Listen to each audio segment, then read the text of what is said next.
आज हम बात करने वाले हैं कि ईरान और इजराइल के बीच जो संधि हुई है या सीज फायर जो हुआ है, जो ट्रम्प ने डिक्लेयर किया और बाद में कुछ घंटे बाद उन्होंने दोनों ने मान लिया। एक तो क्या वो चल पाएगा, इसकी क्या गारंटी है? और दूसरा, इसमें जीता कौन?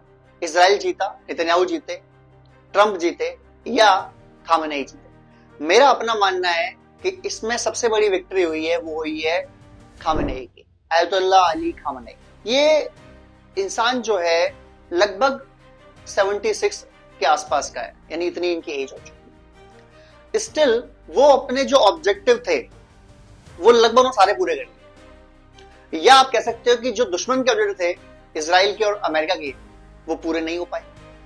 थोड़ा बात करते हैं इस बारे में। सबसे पहली बात, इजराइल ने हमला किया था ईरान पर उनकी न्यूक्लियर फैसिलिटी को खत्म करने के लिए। तो क्या वो ऑब्जेक्टिव अचीव हुआ है? Answer is 50-50।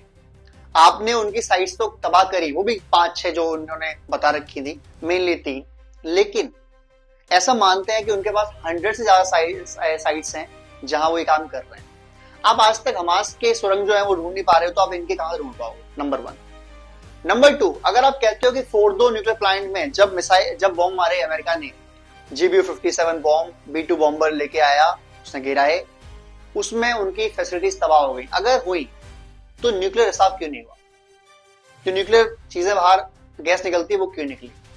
बिल्कुल भी नहीं हुआ क्या? ये कैसे पॉसिबल है? उससे एक दिन पहले ट्रक जो निकल रहे थे वो कहां गए? और 450 किलो 60% एनरिच्ड यूरेनियम वो आज की डेट में ईरान के पास है और वो उन्होंने सेफ जगह रख रखा है, यानी वो भी उनके पास है इस टाइम। न्यूक्लियर बॉम्ब को बनाने के लिए 90% अरेंजमेंट करनी पड़ती है और 60% ऑन पेपर ये है, हो सकता है 70% हो। और इतना यूरेनियम के अंदर लगभग 12 बॉम्ब बन सकते हैं, if not I am wrong 9 तो बन सकते हैं, इसमें तो कोई डाउट ही नहीं है। तो 9 न्यूक्लियर बॉम्ब तो बहुत ज्यादा है यार, एक में तो इजराइल का कहानी खत्म हो जाएगी, छोटा देश है।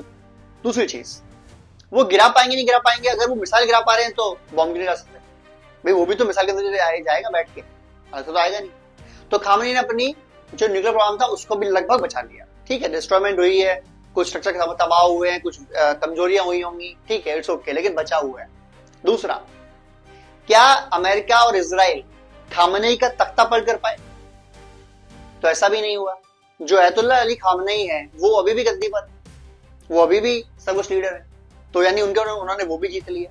ना तख्त गया, ना ताज गया, ना यूरेनियम गया, कुछ नहीं हुआ।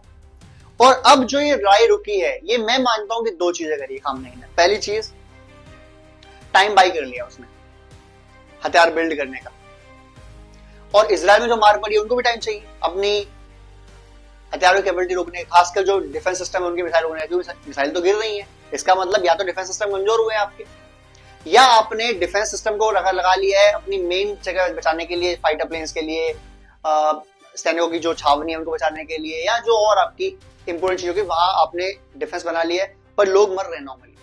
इसका मतलब कंप्लीट इजराइल की सेफ्टी नहीं कर पा रहे आप, बिकॉज आपके पास मिसाइलें कम हो गई, तो आपको भी जरूरत है।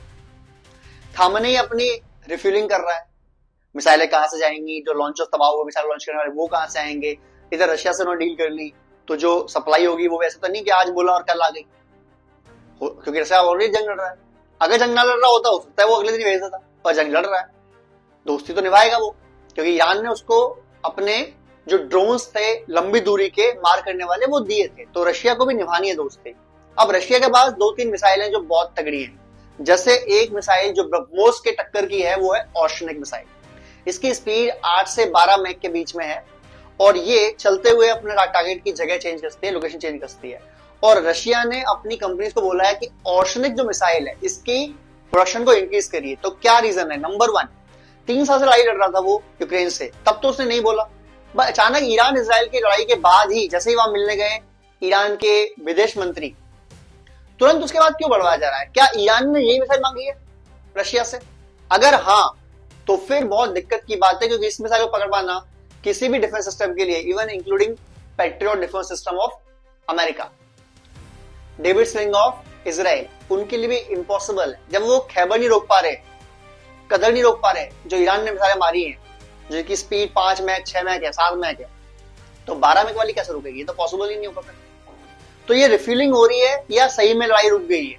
ये देखने वाली बात होगी। इधर ईरान ने एक और टेंशन दे दी है लगभग 7 देशों को जो ईरान से तेल लेते हैं या ईरान की खाड़ी तेल लेते हैं, जिसमें ओमान आता है, यूएई आता है, सऊदी अरब आता है, वहां से तेल लेते हो।